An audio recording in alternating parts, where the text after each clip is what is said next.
I've been telling woo stories about exorcism, about miracles, things that I've encountered or people I've come to know have encountered for years. And you can really, get a room in the palm of your hand when you tell these stories. And I was wondering, what's the point of them? Why should they matter to people? And I think they should matter to people because they reveal a hidden order. They reveal that there is transcendence, that the world is not what we think it is. I've lived that way for almost my entire Christian life because I happen to be a weirdo magnet. I attract people who have these stories, but also they've happened to me. I mean, I'll give you a mild example. When I was in Rome for Pope Benedict XVI's funeral a couple of years ago, I was in my hotel room getting ready to go down to St. Peter's Square early the morning for the funeral. I heard this crash behind me, and I whirled around, and my desk chair was sitting in a pile of pipes and fabric.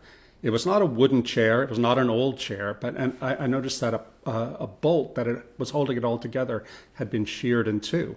I thought, good Lord, but I don't have time to think about it. I've got to get down to St. Peter's.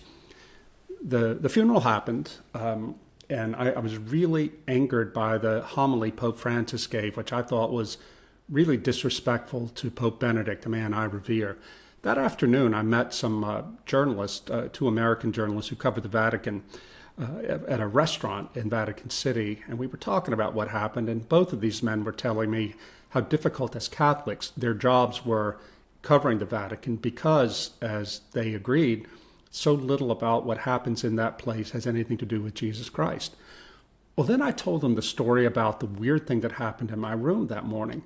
As I told the story, Elizabeth, the unoccupied chair at the table flips over backwards. No one was sitting on it, and everyone just fell silent. Well, I texted a friend of mine who's an exorcist in the Vatican. I said, this is what happened in the hotel room. This is what happened in the restaurant. What do you think's going on? He said, the enemy is just letting you know he's got his eye on you. And that's a small story. I've got some big ones that come out in the book. But it's just a reminder that we live in a world that is filled with mystery and the unseen.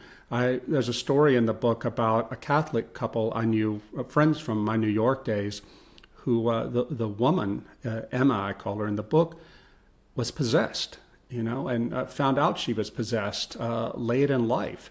It's a long story. I won't get into it here, but I remember asking her, these are Upper East Side people, right? Fancy people. The husband works in finance. They were faithful church-going Catholics, and yet this happened.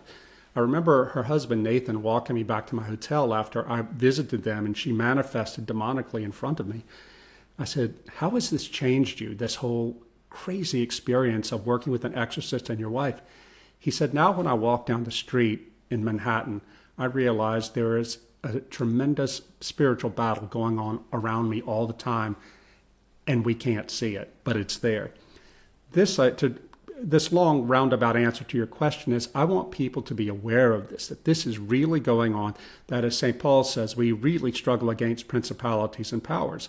But not only the dark side of it, but the light side of it. I mean, there's a story I tell in the book. You know the story about Stefano, the young Roman guy raised in an atheist family, communist family, hated God, but then mysterious synchronicities began to happen to him. And he's getting out of his car one day. He was 19 years old with his cousin. It was just before Christmas. They were going to a party, and he sees this homeless man across the street.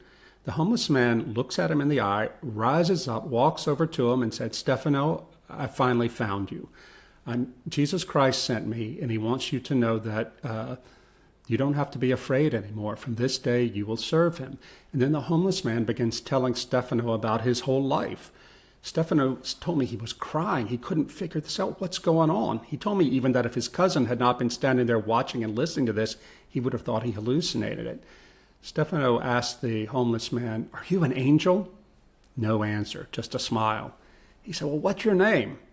The man said, you can call me Felice de Natale, Merry Christmas. This was right before Christmas. Then Merry Christmas falls on his knees, raises his hands, and begins to say the Our Father. And after each line, he would add these praises, elaborate praises of God.